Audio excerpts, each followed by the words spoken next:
minasyaitonirrajim. Bismillahirrahmanirrahim.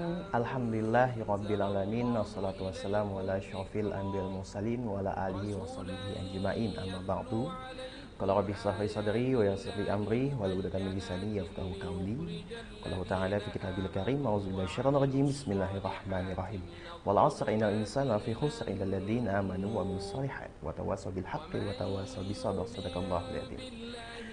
Assalamualaikum warahmatullahi wabarakatuh. Ikhwafillah rahimakumullah dan juga pemirsa M2 TV media dakwah Anda. Menyapa antum semua di pagi hari ini di pukul 10:10. Pertama-tama kita panjatkan kehadirat Allah Subhanahu wa taala, segala puji baginya Tuhan semesta alam yang sampai hari ini masih memberikan kita nikmat iman, nikmat Islam dan nikmat-nikmat lain tidak bisa kita katakan satu persatu. Berikutnya selawat beriring salam tidak lupa kita panjatkan kepada junjungan kita baginda besar Muhammad sallallahu alaihi wasallam. Allahumma shalli wa sallim wa barik alaihi, kepada seluruh keluarganya, sahabatnya dan pengikutnya yang semoga setia dan istiqomah di jalan dan sunnah-sunnahnya, dan semoga kita termasuk di dalamnya, amin ya rabbal alamin.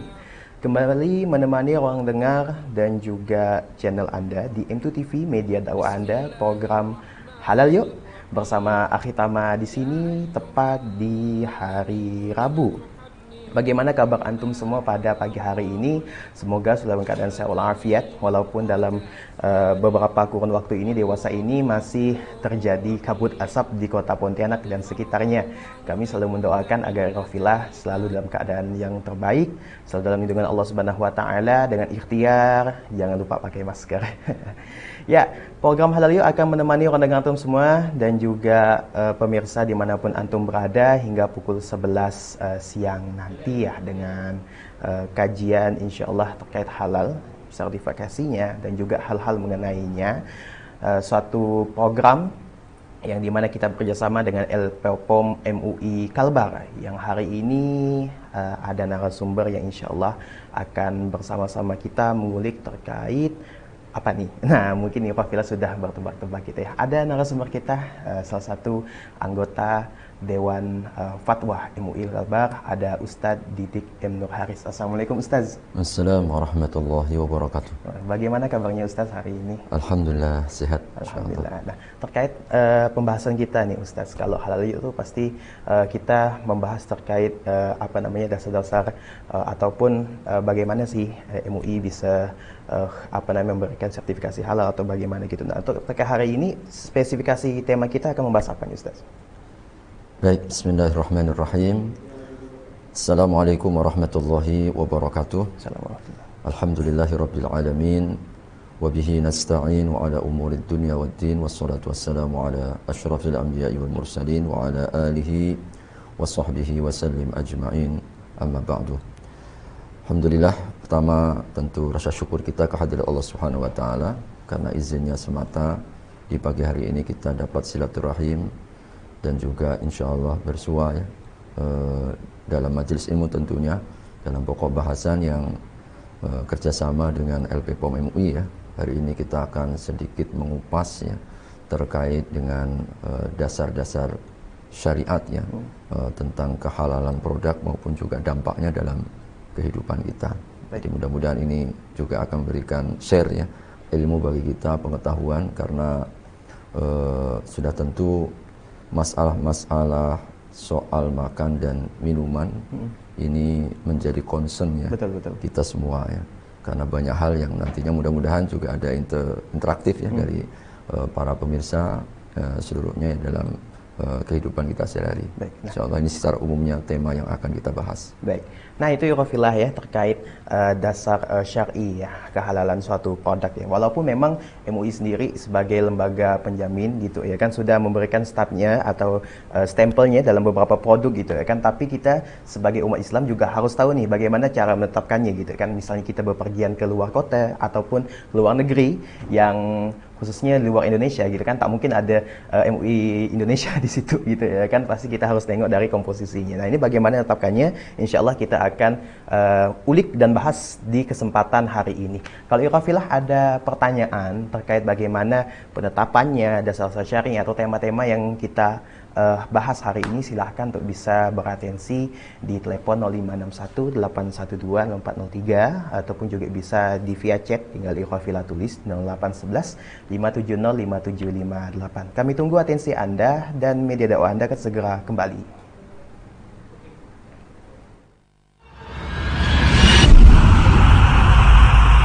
Yahdillahu li nurihi man yasha.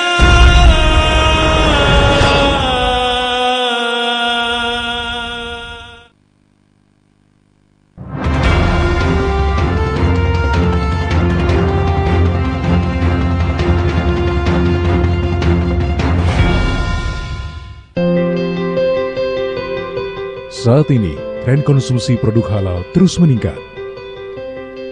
Selain sebagai kewajiban, mengonsumsi produk halal menjadi gaya hidup masyarakat. Menurut prospek ekonomi Islam global, makanan halal mempunyai potensi 1,17 triliun US dollar pada tahun 2019 dan berproyeksi meningkat 3,5% di tahun 2024. Menurut indikator perkembangan ekonomi Islam secara global tahun 2021, skor indeks makanan halal di Indonesia menduduki peringkat 4 di dunia.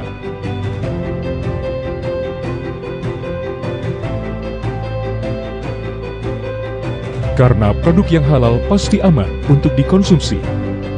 Menjadi yang terdepan dalam menjamin kehalalan produk merupakan tuntutan.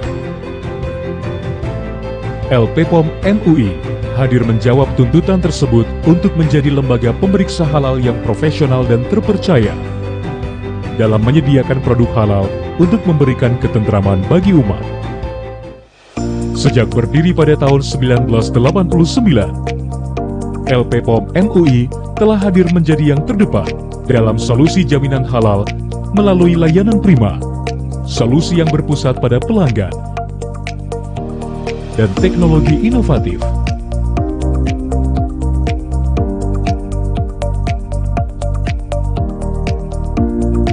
Sebagai bentuk komitmen kepada pelaku usaha, kami hadir lebih dekat melalui layanan halal partner, dukungan auditor halal yang kompeten di bidangnya, sistem layanan online Serol SS 23.000,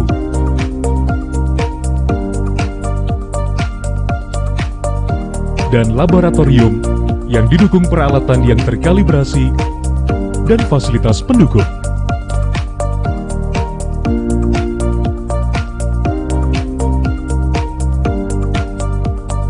LPPOM MUI terus berkembang menjadi lembaga pemeriksa halal terbesar di Indonesia.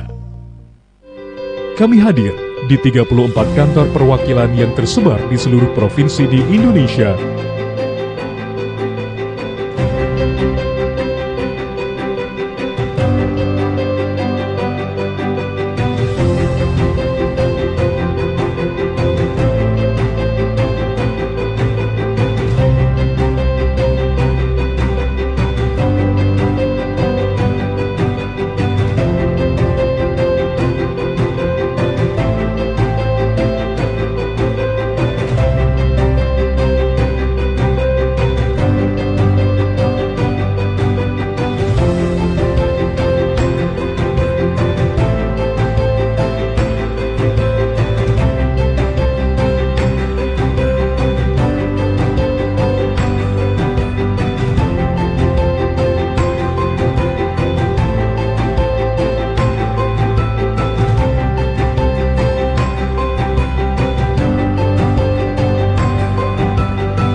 Dan 4 kantor perwakilan di China, Korea, dan Taiwan, dengan pelanggan yang tersebar di berbagai negara.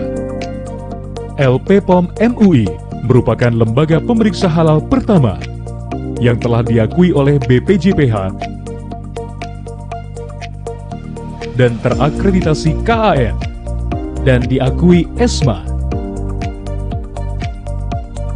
Kami turut serta dalam memajukan ekonomi kerakyatan dengan program Corporate Social Responsibility, dengan membantu korban bencana alam, program peduli masyarakat sekitar, dan memfasilitasi para pelaku usaha mikro dan kecil terpilih yang ada di Indonesia. Dengan mengusung nilai integritas, handal, sinergi, antusias berinovasi, dan nomor satukan pelanggan atau ISAN, LP POM MUI terus berupaya menjadi lembaga pemeriksa halal yang menyediakan layanan kelas dunia dalam menyediakan produk halal untuk memberikan ketentraman bagi umat.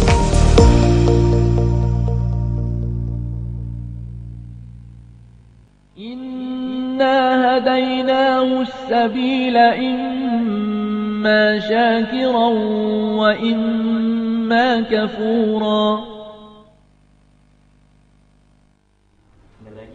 Halal Yuk di Mujahidin FM dan juga MTV Media Dakwah Anda kolaborasi bersama LP POM MUI Kalbar. Masih bersama Artama di sini dan juga Ustaz Didik Nur Haris ya, dengan tema kita hari ini yaitu dasar syar'i kehalalan produk dan juga dampaknya ya. Kalau Wafilah yang mungkin baru membersamai kami, baru buka channelnya, ataupun juga baru menonton radionya, ataupun baru masuk ke streaming kami, kami ucapkan selamat datang, ahlan wa sahlan, dan selamat mendengarkan dan selamat menyaksikan program Halal Yuk. Dan di segmentasi pertama kita sudah memberikan sedikit pengenalan kepada Wafilah terkait pembahasan kita hari ini terkait dasar syar'i. Nah, segmentasi kali ini kita akan buka sedikit, mungkin masuk ke sedikit pengantarnya ya, terkait dasar syar'i kehalalan produk. Untuk mempersingkat waktu dan mengefektifkan ini, mungkin boleh disampaikan sedikit Ustaz terkait pengantar ini, silahkan. Baik, alhamdulillah wassalatu wassalamu ala Rasulillah wa ala alihi wa sahbihi wa man walah wa la haula wa la quwwata illa billah. Ikhwafillah rahimakumullah, para pemirsa MTV TV dan juga para pendengar Radio Dakwah Mujahidin yang dirahmati Allah Subhanahu wa taala.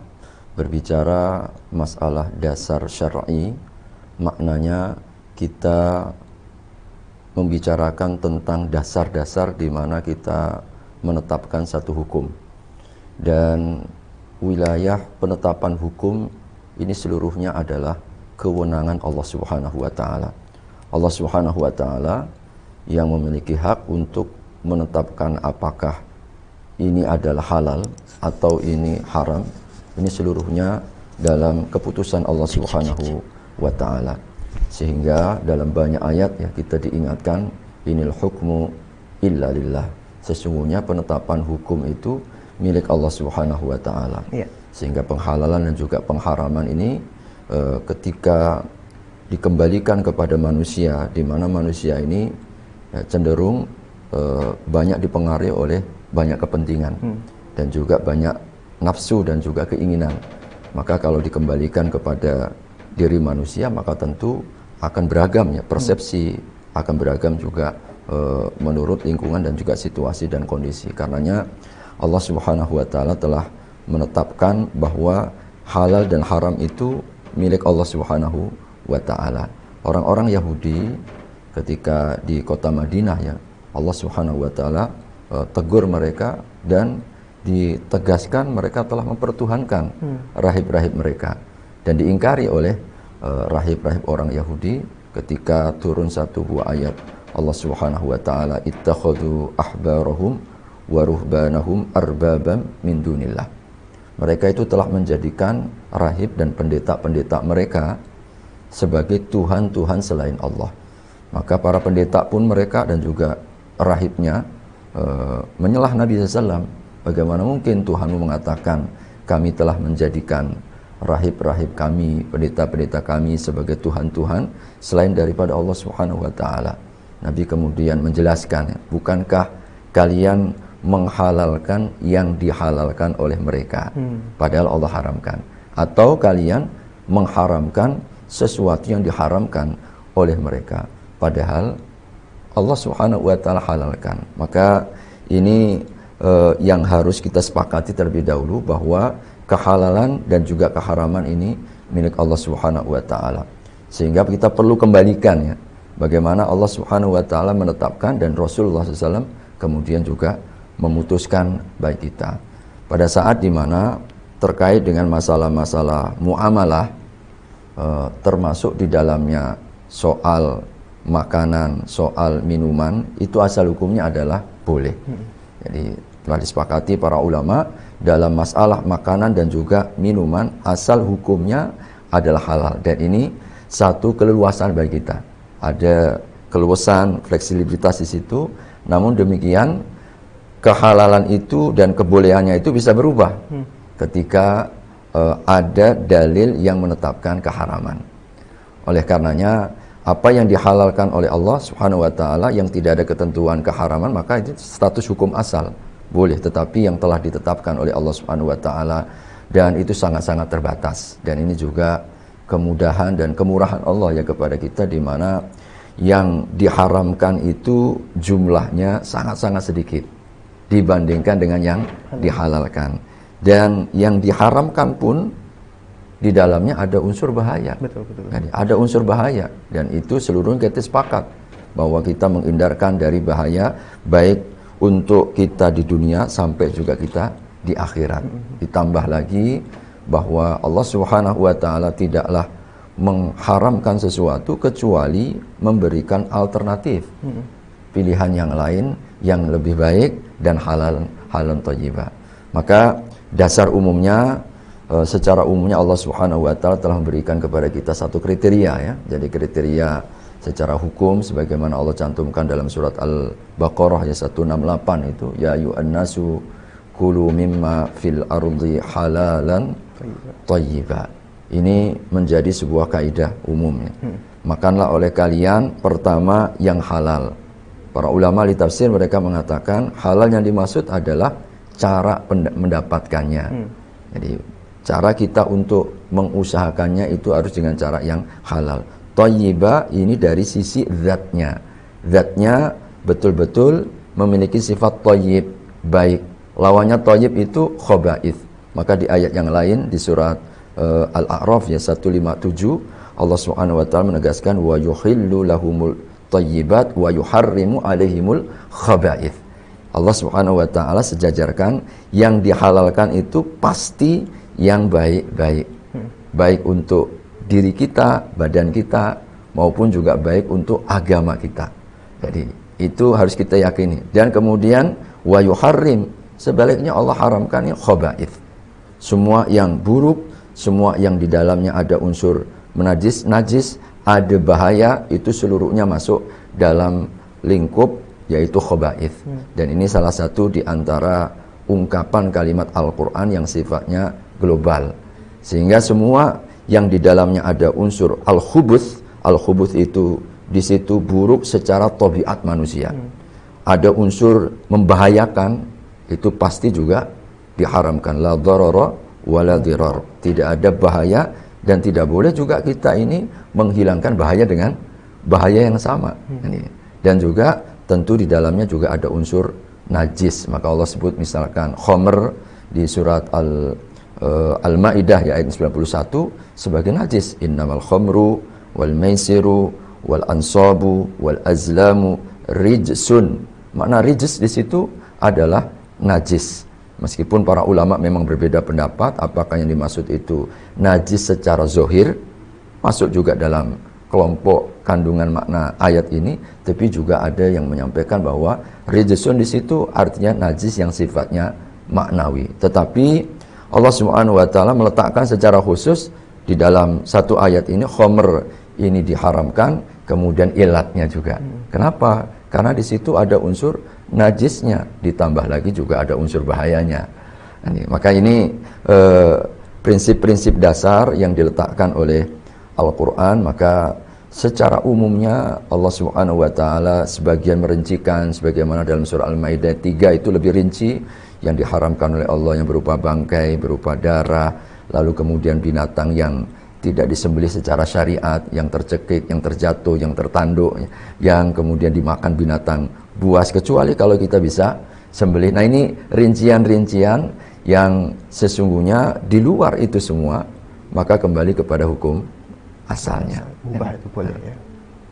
Nah itu Yuqafillah rahimakumullah, untuk segmentasi kali ini ya, sebagai pengantar kita sudah menyampaikan kepada antum semua terkait hukum asal dari suatu makanan dan minuman yang tadi sudah disampaikan oleh Ustadz. Semuanya boleh, sampai ada ayat yang memang mengharamkannya, melarangkannya, ya kembali lagi gitu kan, bagaimana cara mendapatkannya dan juga bagaimana kandungan zatnya gitu ya kan. Nah kalau Yuqafillah mungkin ada pertanyaan terkait hal ini, terkait satu hal yang mungkin bagi Yuqafillah masih terganjal gitu ya kan. Kemarin misalnya saya makan ini Ustadz gitu ya kan, tapi saya cara dapatnya kayak gini gitu, apakah benar kalau ini saya makan mengharamkan atau bagaimana? Boleh Yuqafillah untuk tanyakan ya di via chat kami, tinggal Yuqafillah tulis di 0811 570 5758. Tentu terkait tema kita hari ini terkait dasar kehalalan suatu produk makanan ataupun minuman dan juga dampaknya. Kami akan segera kembali, Halal Yuk akan mengudara setelah pesan-pesan berikut. Tetap bersama kami di media dakwah Anda.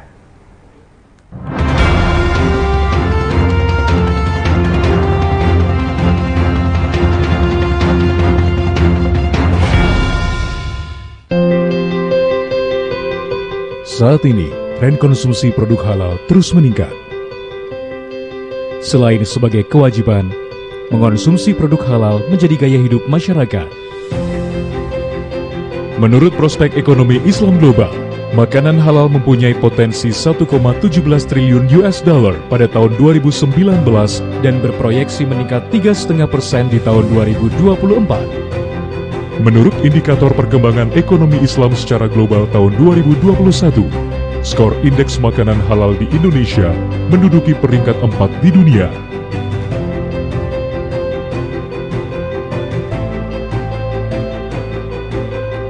Karena produk yang halal pasti aman untuk dikonsumsi.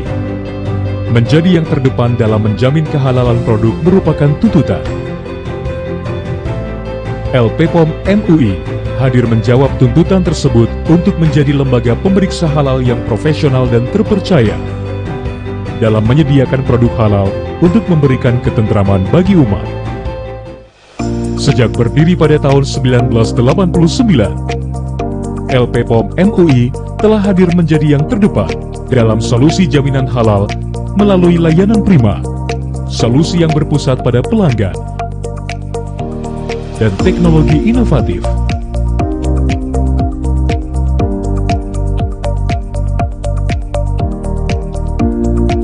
Sebagai bentuk komitmen kepada pelaku usaha, kami hadir lebih dekat melalui layanan halal partner, dukungan auditor halal yang kompeten di bidangnya, sistem layanan online Serol SS 23.000,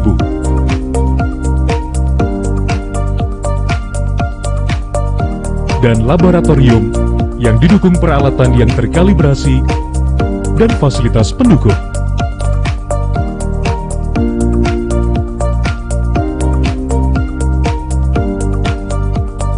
LPPOM MUI terus berkembang menjadi lembaga pemeriksa halal terbesar di Indonesia. Kami hadir di 34 kantor perwakilan yang tersebar di seluruh provinsi di Indonesia.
Dan 4 kantor perwakilan di China, Korea, dan Taiwan, dengan pelanggan yang tersebar di berbagai negara.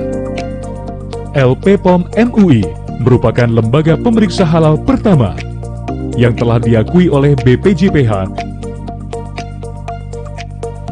dan terakreditasi KAN dan diakui ESMA. Kami turut serta dalam memajukan ekonomi kerakyatan dengan program Corporate Social Responsibility, dengan membantu korban bencana alam, program peduli masyarakat sekitar, dan memfasilitasi para pelaku usaha mikro dan kecil terpilih yang ada di Indonesia. Dengan mengusung nilai integritas, handal, sinergi, antusias berinovasi, dan nomor satukan pelanggan atau ISA, LP POM MUI terus berupaya menjadi lembaga pemeriksa halal yang menyediakan layanan kelas dunia dalam menyediakan produk halal untuk memberikan ketentraman bagi umat.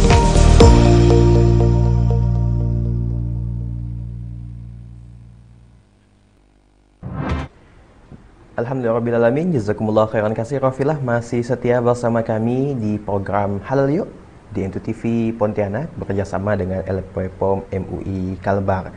Masih membahas terkait dasar syar'i kehalalan suatu produk makanan dan minuman serta dampaknya. Bagi Rafila yang mungkin baru membersamai kami, baru menyambangi kami baik di via konvensional ataupun di via radio ataupun dimanapun, kami ucapkan selamat datang, selamat mendengarkan, selamat menyaksikan program Halal Yuk.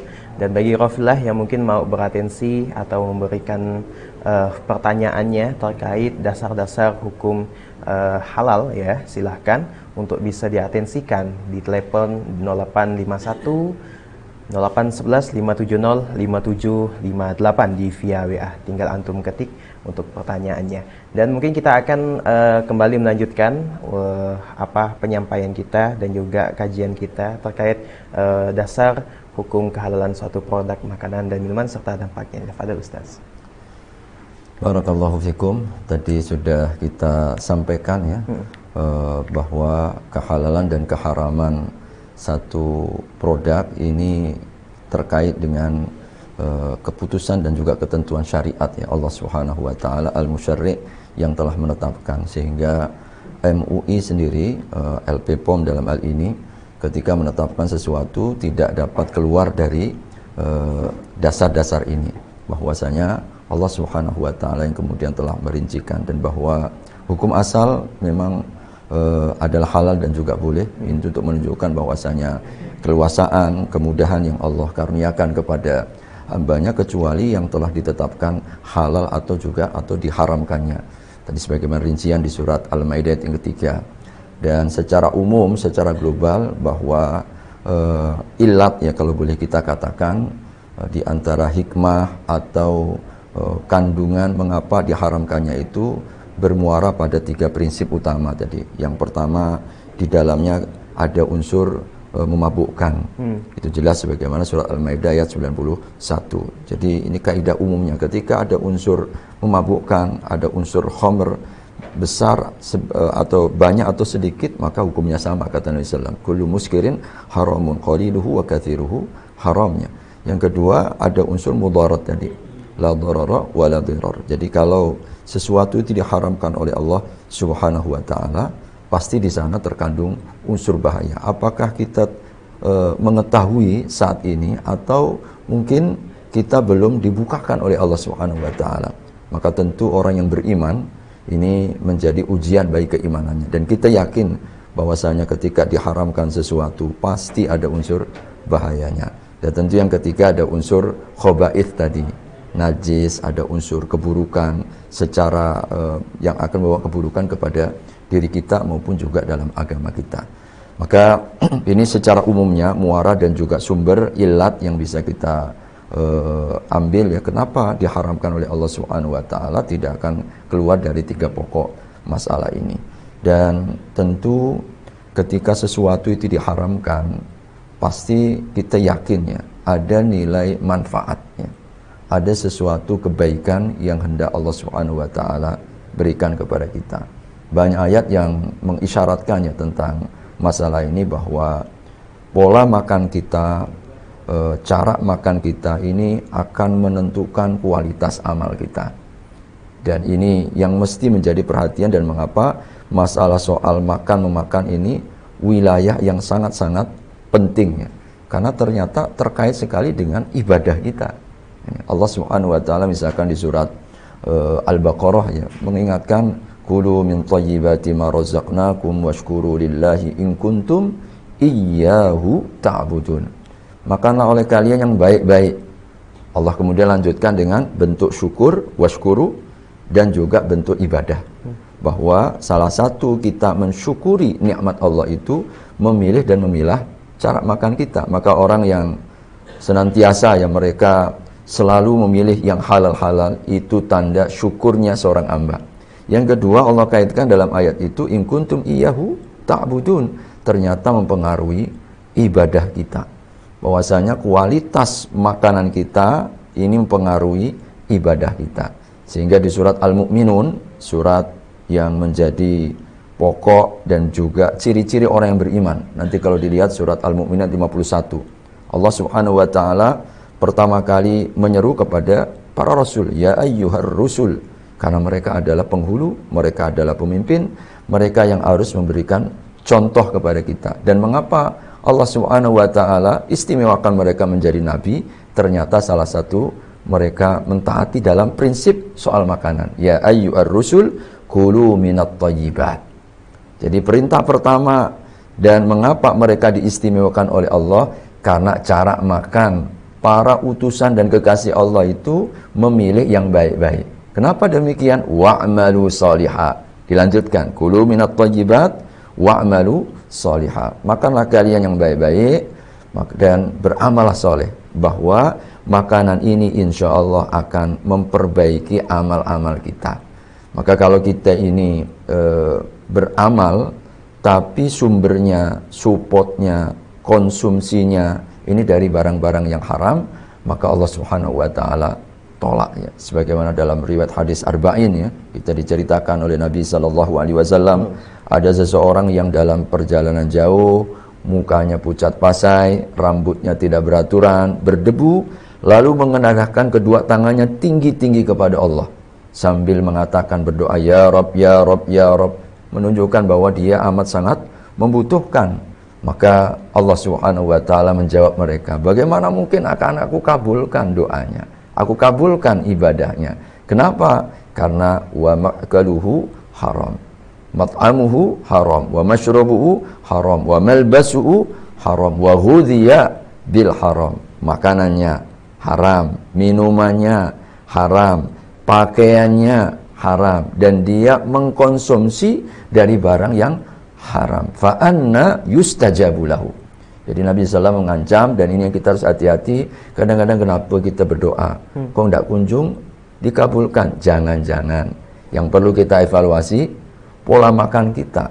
Nabi SAW pernah menceritakan juga dalam hadis yang lain, ketika ada seseorang yang datang ke Baitullah untuk melaksanakan haji, untuk menunaikan umrah sunnah, lalu dia bertalbiyah, labbaik Allahumma labbaik, labbaik la syarika laka labbaik. Allah kemudian menjawab langsung, la labbaik, la sa'daik. Aku tidak terima kedatanganmu, dan aku tidak akan pernah bahagiakan kepadamu. Kenapa? Wazaduka haram. Kau datang dengan bekal yang haram. Maka ini penting bagi kita, sehingga dalam hadis yang sangat terkenal juga di hadis arba'in, di mana Rasulullah SAW ketika menjelaskan yang halal jelas, al halalu bayyinun wal haramu bayyinun wa bainahuma umurun mustabiat. Di antara keduanya ada perkara yang syubhat. Famanittaqas syubhat. Kalau kita ini menjaga dalam hidup dari perkara yang tidak jelas, faqad istabara li dinihi wa irdihi. Kita disebut oleh Nabi bahwasanya kita telah membersihkan diri kita dan juga membersihkan agama kita. Penutup hadis tentang ini, Nabi SAW mengingatkan tentang pentingnya hati. Ala inna fil jasadi mudghatan. Bahwa ternyata dalam diri kita ini ada sekerat daging. Kalau baik, baiklah seluruhnya. Kalau buruk, buruklah seluruhnya. Dan itu disebut oleh Nabi adalah hati. Dikaitkan dengan urusan halal haram, ternyata kualitas makanan mempengaruhi kualitas hati. Maka kalau yang kita makan ini insya Allah yang baik-baik, hati akan tenang, hati akan sejuk, hati akan damai. Diberikan oleh Allah Subhanahu wa taala kebahagiaan. Tapi kalau yang kita makan ini barang-barang yang panas, maka bawaannya juga panas. Jadi badan kita panas, ya kalau barang panas itu kan mudah mungkin emosi, tidak sabar, tidak terkendali. Sampai di rumah kalau yang dibawa panas-panas, rumah tangga juga panas juga. Nah ini dampak-dampak yang kadang kita tidak sadari. Nah, ini yang harus kita jaga. Nah, ikhwafillah rahimakumullah, ini terkait makanan yang mungkin masuk ke dalam tubuh kita yang mempengaruhi tindak tanduk perilaku kita, hati kita, dan juga hubungan kita kepada Allah Subhanahu wa taala, ya hablu minallah kita. Di mana tadi sudah disampaikan oleh Ustaz seperti kasusnya orang yang kusut masai gitu ya kan, tidak terawat dari ujung kaki hingga ujung rambut gitu ya kan, yang meminta benar-benar kepada Allah Subhanahu wa taala terkait kebutuhan dia hidupnya, tetapi Allah tolak gitu kan. Karena apa? Ada yang masuk dalam badan dia itu sesuatu yang haram gitu kan, sesuatu yang mungkin dia dapatkan dengan cara yang tidak benar, dengan cara yang tidak dibolehkan Allah Subhanahu wa taala. Semoga kita terhindar dari hal-hal sedemikian ya, wabil khusus para ibu bapak gitu ya kan, yang memberikan makan kepada anak-anaknya, khususnya jangan sampai kita berikan kepada anak-anak kita makanan yang tidak halal gitu ya kan. Sehat tapi tidak halal ya sama juga gitu. Jadi kalau ikhwafillah punya anak, kita biasakan memberikan kepada mereka rezeki yang halal. Dan kami masih menunggu untuk atensi ikhwafillah pertanyaan-pertanyaan antum terkait tema kita hari ini, terkait dasar syar'i penetapan halal satu produk dan dampaknya. Dan kami akan segera kembali, tetap bersama kami di program Halal Yuk di media dakwah Anda.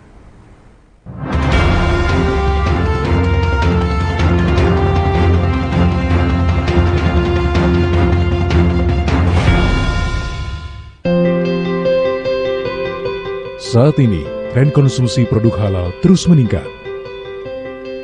Selain sebagai kewajiban, mengonsumsi produk halal menjadi gaya hidup masyarakat. Menurut prospek ekonomi Islam global, makanan halal mempunyai potensi 1,17 triliun US dollar pada tahun 2019 dan berproyeksi meningkat 3,5% di tahun 2024. Menurut indikator perkembangan ekonomi Islam secara global tahun 2021, skor indeks makanan halal di Indonesia menduduki peringkat 4 di dunia.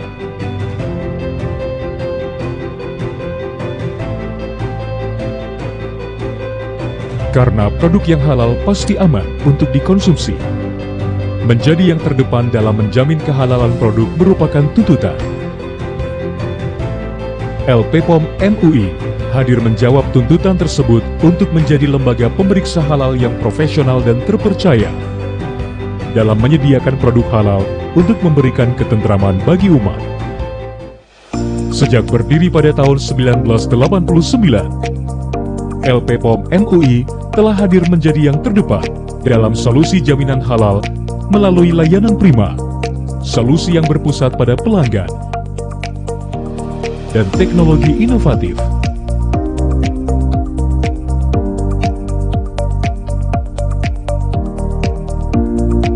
Sebagai bentuk komitmen kepada pelaku usaha, kami hadir lebih dekat melalui layanan Halal Partner, dukungan auditor halal yang kompeten di bidangnya, sistem layanan online Serol SS 23.000,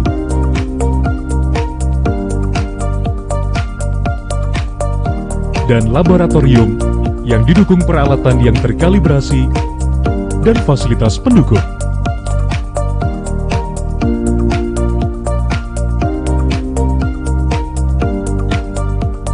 LPPOM MUI terus berkembang menjadi lembaga pemeriksa halal terbesar di Indonesia. Kami hadir di 34 kantor perwakilan yang tersebar di seluruh provinsi di Indonesia.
dan 4 kantor perwakilan di China, Korea, dan Taiwan.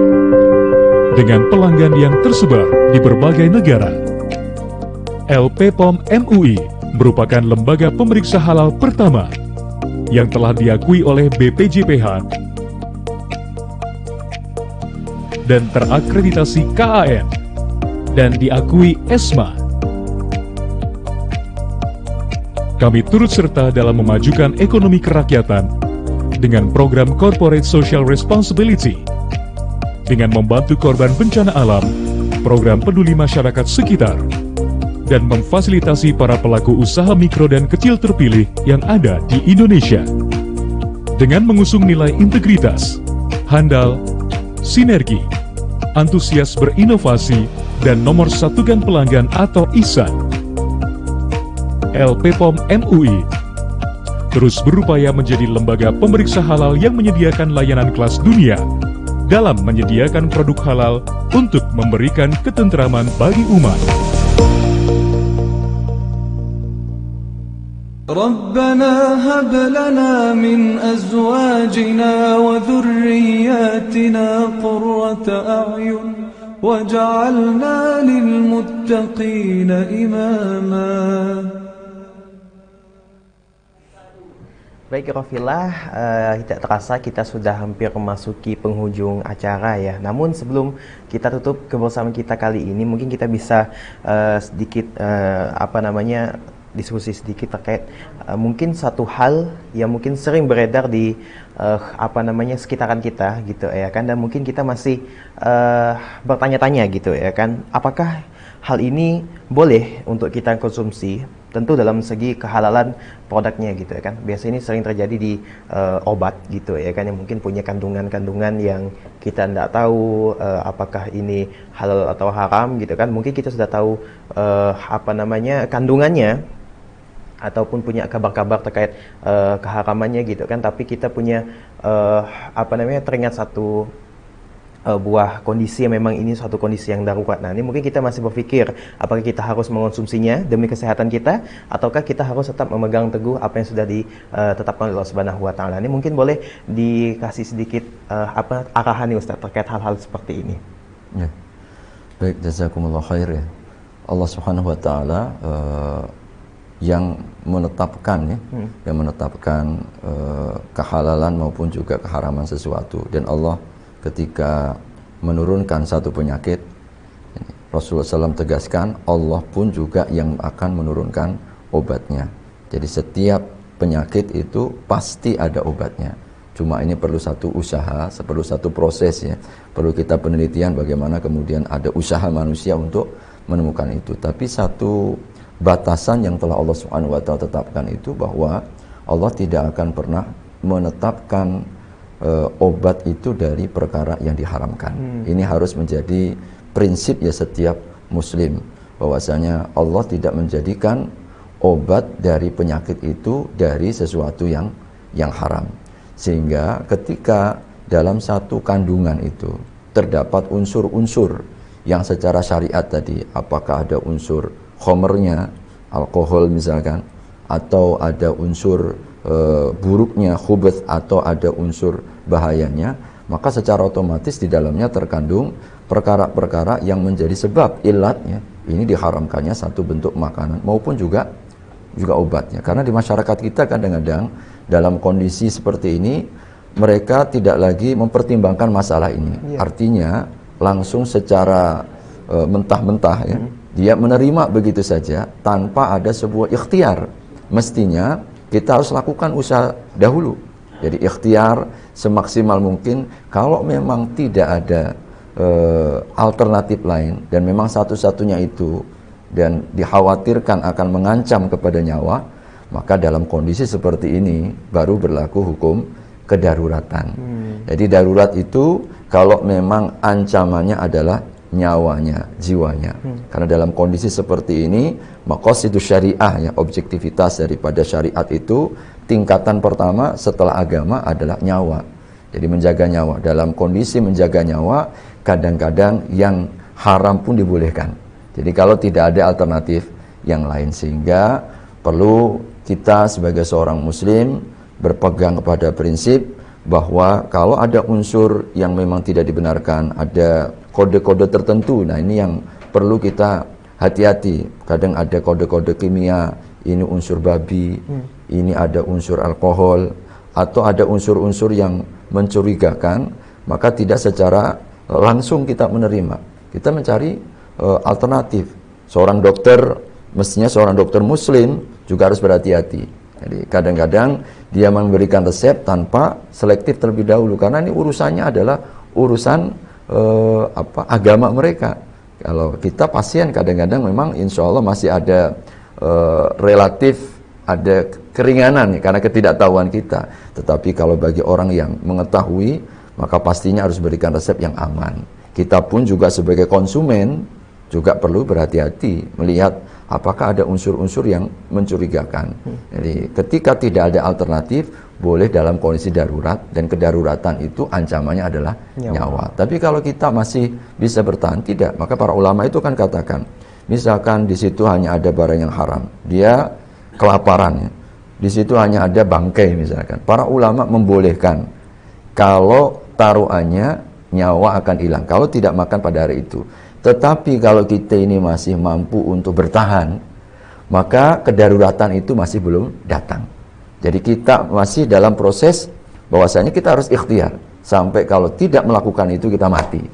Nah ini yang kadang-kadang prinsip ini tidak di sikit-sikit dia langsung, oh ini sudah darurat saya, sudah darurat. Akhirnya di atas nama kedaruratan seluruhnya menjadi halal. Padahal tentu kita kalau masih ada alternatif-alternatif yang lain. Nah ini yang paling banyak memang dulu kita dihebohkannya dengan vaksin.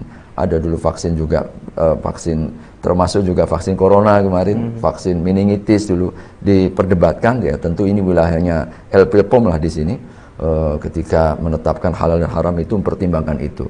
Ketika memang tidak ada tidak ada alternatif lain, hanya ada itu, dan ini di dalam dugaan kuat ya, insya Allah akan bisa menyelamatkan nyawa seseorang. Maka dalam kondisi seperti ini mengambil kedaruratan dalam rangka untuk menjaga kehidupannya. Jadi saya kira itu menjadi kaidah umumnya dalam hal ini. Baik. Nah itu Ikhwafillah ya, jadi kita harus pandai-pandai melihat situasi dan juga kondisi yang ada dalam diri kita gitu ya kan. Kalau misalnya kita memang masih bisa bertahan sambil mencari ikhtiarkan alternatif yang lebih baik gitu ya kan. Apa tadi Ustaz sudah tegaskan gitu kan, Allah tidak akan menurunkan satu penyakit tanpa obat, yang obatnya itu adalah satu hal yang haram gitu ya kan. Nah jadi kita bisa bertahan jika memang itu adalah satu hal yang memang bisa kita usahakan, kita ikhtiarkan sampai peneliti ataupun dokter atau ahli kesehatan lain mencari atau menemukan alternatif obat yang memang aman secara syariat dan juga secara kesehatan. Terakhir mungkin kita ada closing statement Ustaz terkait tema kita terkait hari ini, terkait dasar syarat penetapan kehalalan satu produk nampaknya. Silakan. Baik, barakallahu fikum, ikhwafillah rahimakumullah, para pemirsa dan juga para pendengar media dakwah ya, Mujahidin FM maupun juga M2 TV yang dirahmati Allah Subhanahu wa taala. Allah Subhanahu wa taala telah memberikan kepada kita pilihan-pilihan terbaik dalam rangka untuk menjaga, memelihara diri kita, kehidupan kita dan juga agama kita, dunia hingga akhirat. Maka tentu wajib kita syukuri bahwasanya segala sesuatu yang telah Allah Subhanahu wa taala halalkan adalah yang akan membawa kepada kebaikan dunia dan akhirat kita. Dan segala sesuatu yang diharamkan oleh Allah Subhanahu wa taala pasti di sana ada unsur bahaya bagi kita. Maka tidak ada lain kecuali kita berusaha untuk istiqomah, dan dalam keistiqomahan kita di sanalah ya kebaikan demi kebaikan dan keberkahan di dalam kehidupan kita dan agama kita insyaallah. Wallahu taala alam. Baik, Ikhwafillah rahimakumullah, itu untuk closing statement kita di program Halal Yuk. Semoga apa yang kami sampaikan ini lebih bisa Ikhwafillah amalkan dalam kehidupan sehari, wabillahi khusus terkait makanan yang masuk ke dalam tubuh kita ya. Karena tadi dampaknya sangat besar bagi kehidupan kita, hubungan kita kepada Allah Subhanahu wa taala, kalau kita punya keluarga, terkait hubungan kita kepada sesama manusia gitu ya kan. Semoga apa yang sedikit ini bisa Ikhwafillah renungkan, dan mulai hari ini mari kita lebih selektif dalam memilih makanan yang masuk ke dalam tubuh kita. kita. Kita akhiri kebersamaan kita kali ini, kurang lebihnya mohon maaf. Akhir tama mohon maaf atas kekurangan kekhilafannya, dan syukron jazakumullah khairan katsir Ustaz Didik sudah datang hari ini memberikan ilmu kepada kita terkait dasar kehalalan suatu produk. Dan Halal Yuk akan segera menemani warga antum semua di lain kesempatan, di jam dan waktu yang sama, tetap di Into TV Media dakwah Anda. Kita akhiri dengan melafazkan hamdalah alhamdulillahirabbil alamin. Subhanakallah bihamdika asyhadu an la ilaha illa anta astaghfiruka wa atubu ilaik. Wallahu muwaffiq ila aqwamit thoriq. Assalamualaikum warahmatullahi wabarakatuh.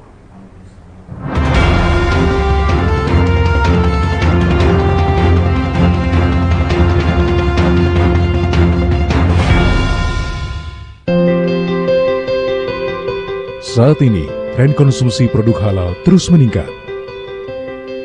Selain sebagai kewajiban, mengonsumsi produk halal menjadi gaya hidup masyarakat. Menurut prospek ekonomi Islam global, makanan halal mempunyai potensi 1,17 triliun US dollar pada tahun 2019 dan berproyeksi meningkat 3,5% di tahun 2024. Menurut indikator perkembangan ekonomi Islam secara global tahun 2021, skor indeks makanan halal di Indonesia menduduki peringkat 4 di dunia.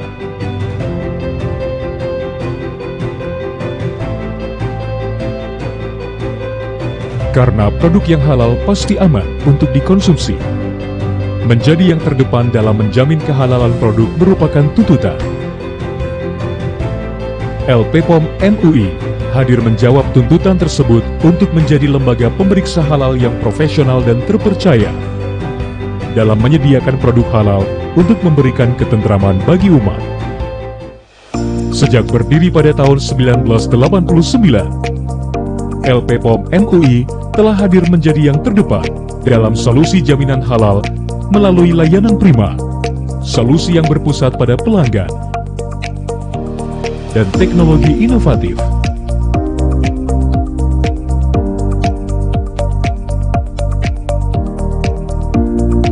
Sebagai bentuk komitmen kepada pelaku usaha, kami hadir lebih dekat melalui layanan halal partner, dukungan auditor halal yang kompeten di bidangnya, sistem layanan online Serol SS 23.000,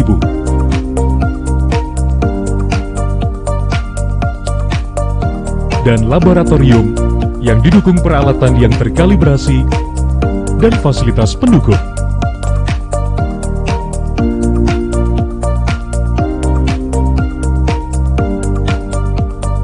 LP POM MUI terus berkembang menjadi lembaga pemeriksa halal terbesar di Indonesia. Kami hadir di 34 kantor perwakilan yang tersebar di seluruh provinsi di Indonesia.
Dan 4 kantor perwakilan di China, Korea, dan Taiwan, dengan pelanggan yang tersebar di berbagai negara. LP POM MUI merupakan lembaga pemeriksa halal pertama yang telah diakui oleh BPJPH dan terakreditasi KAN dan diakui ESMA. Kami turut serta dalam memajukan ekonomi kerakyatan dengan program Corporate Social Responsibility, dengan membantu korban bencana alam, program peduli masyarakat sekitar, dan memfasilitasi para pelaku usaha mikro dan kecil terpilih yang ada di Indonesia.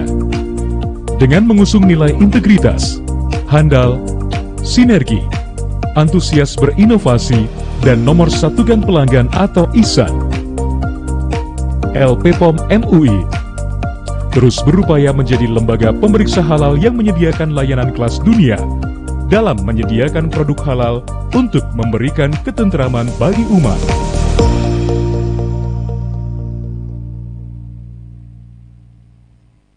Bismillah.